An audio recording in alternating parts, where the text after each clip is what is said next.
Hello guys, welcome back to my channel. ఈరోజు ఏంటి వీడియోలో కొత్తగా సెటప్ అంతా వచ్చింది అనుకుంటున్నారా? ఈరోజు ఒప్పోలో ఒక కొత్త మోడల్ వచ్చింది అనమాట. అదేంటో కాదు, బడ్జెట్ ఫ్రెండ్లీలో ఒప్పో రెనో 15C అనమాట. సో ఈ మోడల్ గురించి రివ్యూ ఏంటి, ఇందులో ఉన్న స్పెసిఫికేషన్స్ ఏంటి, ఇవన్నీ మీకు ఎక్స్ప్లెయిన్ చేయడానికి వచ్చేసాను నేను. సో ఈ మొబైల్ డిస్ప్లే సైజ్ వచ్చేసి 6.57 ఇంచెస్తో వస్తుంది. అండ్ మనకి బ్యాక్ సైడ్ డిజైనింగ్ కూడా ఏంటంటే మ్యాట్ ఫినిష్తో వస్తుంది. So and back side module చూసుకున్నారంటే మనకి ఐఫోన్ సిరీస్ ఉంటుంది కదా, సో అట్లాగే ఉంటుంది డిజైనింగ్ కూడా, స్లిమ్నెస్ కూడా. అండ్ బ్యాక్ కెమెరా వచ్చేసి 50MP మెయిన్ కెమెరా వస్తుంది, 8MP వచ్చేసి వైడ్ యాంగిల్ వస్తుంది, అండ్ 2MP వచ్చేసి మ్యాక్రో కెమెరా వస్తుంది. అండ్ సెల్ఫీ చూసుకున్నారు అంటే కనుక 50 మెగాపిక్సెల్తో వస్తుంది. అండ్ ఇందులో డెప్త్గా వెళ్ళారు అంటే కనుక మన గేమింగ్ ఆడతారు కదా కొంతమంది, గేమింగ్ వాళ్ళకి కూడా ఏంటంటే బెస్ట్ అనమాట. బ్యాటరీ పరంగా నైట్ అంతా పవర్ బ్యాంక్స్ మెయింటైన్ చేయాల్సిన అవసరం లేదు ఈ మొబైల్కి. 7000 mAh బ్యాటరీతో విత్ 80 వాట్స్ సూపర్ వుక్ ఛార్జ్తో వస్తుంది దీనికి. అండ్ మనకి స్పెషల్ ఏంటంటే ఇన్బాక్స్లోనే ఛార్జర్ కూడా ఇచ్చేస్తాడు. సో మనం ఏదన్నా యాప్ ఓపెన్ చేయాలన్నా కూడా ఎక్కువ మినిట్స్ కూడా వెయిట్ చేయాల్సిన అవసరం లేదు. ఇందులో ఏంటంటే టచ్ స్మూత్నెస్ కూడా బాగుంటుంది. లైక్ ఇదిగోండి, ఇట్లా విత్ ఇన్ ఫ్రాక్షన్ ఆఫ్ సెకండ్స్లో మనకి విండోస్ అనేవి ఓపెన్ అవుతూ ఉంటాయి. చాటింగ్ చేస్తూ యూట్యూబ్లో వీడియో కూడా ఇట్లాంటివి కూడా చేయొచ్చు అనమాట. అది ఎట్లా అనుకుంటున్నారా? ఇందులో వచ్చేసి ఫ్లోటింగ్ విండో అనే ఆప్షన్ కూడా ఉంటుంది. అది ఎట్లాగా అంటే మల్టిపుల్ యాప్స్. సో ఇదిగోండి, ఇక్కడ ఆల్రెడీ 2 యాప్స్ ఓపెన్ చేసి ఉన్నాయి, ఇక్కడ ఒక యాప్ ఉంది. మనం కావాలంటే వాట్సాప్ కానీ ఏదో ఒకటి, ఎనీథింగ్, మెసేజెస్ కానీ యూట్యూబ్ కానీ ఏదన్నా సరే మనం యూజ్ చేసుకోవచ్చు. ఇదిగోండి,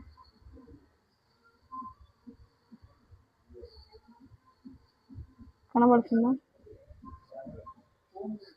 ఇట్లాగా ఇది ఒకటే కాదు, బ్రౌజింగ్ కూడా చేసుకోవచ్చు మనం ఒకేసారి. ఇది ఒక ఆప్షన్ వస్తుంది. అండ్ ఇందులో కెమెరా పార్ట్కి వెళ్ళారు అనుకుంటే కనుక ఇందులో డిఫరెంట్ టైప్ ఆఫ్ ఇవి ఉన్నాయి. సో ఇది క్లోజ్ చేసేసుకుందాం. సో కెమెరాలో చూసుకున్నారు అనుకుంటే కూడా ఏంటంటే మీకు ఫ్రంట్ వచ్చేసి 4K, బ్యాక్ వచ్చేసి 4K వీడియో రికార్డింగ్తో ఉంటుంది 30 FPS. అండ్ ఫ్రంట్ కెమెరా కూడా 4K 30 FPS ఉంటుంది అనమాట, వీడియో రికార్డింగ్ కూడా. అండ్ స్టడీ మోడ్ కూడా ఉంటుంది కనుక. అండ్ ఫోటో పార్ట్ తీసుకున్నారు అనుకుంటే కనుక బ్యాక్ వచ్చేసి 50MP కెమెరాతో వస్తుంది, చెప్పా కదా. 8MP వచ్చేసి వైడ్ యాంగిల్, 2MP వచ్చేసి మ్యాక్రో మోడ్ వస్తుంది. అండ్ ఇందులో స్పెషల్ ఏంటంటే పోర్ట్రేట్ మోడ్లో కూడా మనం 2x వరకు జూమింగ్ చేసుకోవచ్చు మనం ఇందులో. ఇలాగా లైక్ 2x జూమింగ్ ఉంటుంది. ఇందులో మెయిన్ స్పెషల్ వచ్చేసి డ్యూయల్ వ్యూ వీడియో. అంటే లైక్ మనం వ్లాగ్స్ చేయాలనుకున్న front and back at a time video అనేది యూజ్ చేసుకోవచ్చు, బ్యాక్ అండ్ ఫ్రంట్.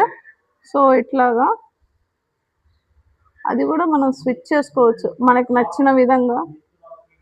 ఈ ఒక ఆప్షన్ ఉంటుంది ఇందులో, ఇది ఒక ఆప్షన్.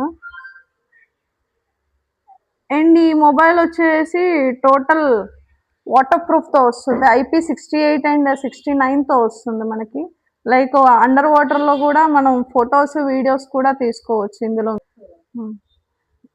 సో ఇందులో అట్రాక్టివ్ ఫీచర్స్ ఏంటి అంటే కనుక మనకి లైక్ ఇప్పుడు పాప్అవుట్ అనమాట. దానివల్ల యూజ్ ఏంటి అంటే, ఫర్ సపోజ్ మనం ఏదన్నా 2 to 3 పిక్చర్స్ని సెలెక్ట్ చేసుకున్న తర్వాత కొలాజ్ అనే ఆప్షన్లోకి వెళ్తే, జస్ట్ ఫర్ సపోజ్ ఈ పిక్చర్ ఉంది, నాకు ఈ పిక్చర్ అనేది ఏంటి అంటే కనుక ఈ పిక్చర్స్ మీదకి రావాలి. సో ఇట్లా క్లిక్ చేసిన తర్వాత జస్ట్ పాప్అవుట్. ఇది అవ్వాలంటే కనుక ఇంటర్నెట్ కనెక్షన్ కొద్దిగా ఎక్కువ ఉండాలి. సో ఇట్లాగా మనం అలా చేసినప్పుడు ఏంటంటే మనం ఏ పిక్ని అయితే చేస్తామో అలా పాప్అవుట్ అవుతుంది అనదర్ పిక్చర్స్ మీదకి మనకి. సో ఇట్లాగా బాగుంది కదా. సో ఇదొక ఆప్షన్ ఉంది. లైక్ ఇందులో ఇంకొక ఆప్షన్ ఏంటి అంటే గనక మనం నైట్ టైం పబ్స్కి ఇట్లాగా వెళ్తూ ఉంటాము. సో అట్లాంటి టైంలో లైటింగ్ అనేది సరిగ్గా ఉండదు. సో అట్లాంటి టైంలో పిక్చర్స్ దిగినా సరే మన రెనో 15Cలో ఇంకొక ఆప్షన్ ఇచ్చాడు. అది ఏంటి అంటే గనక AI పోర్ట్రేట్ గ్లో. దానివల్ల యూజ్ ఏంటి అంటే గనక లో లైట్ కండిషన్స్లో పిక్స్ దిగితే లైటింగ్ లేని టైంలో కూడా ఆ ఆప్షన్ యూస్ చేయడం వల్ల ఏంటి అంటే గనక ఆ పిక్చర్కి తగ్గట్టు లైటింగ్ ఎఫెక్ట్ అనేది అదే క్రియేట్ చేసుకునిద్ది. సో ఇదిగో చూస్తున్నారుగా వీడియోలో ఇట్లాగా ఇట్లాగా ఇలా మనం ఎడ్జెస్ కూడా చేసుకోవచ్చు లైటింగ్ అనేది ఆఫ్టర్ బిఫోర్ ఆఫ్టర్. సో ఇట్లాగనమాట. ఇందాక ఎంత డల్‌గున్నాడు. ఇప్పుడు చూడండి ఎంత బ్రైట్‌గా కనబడుతున్నాడో.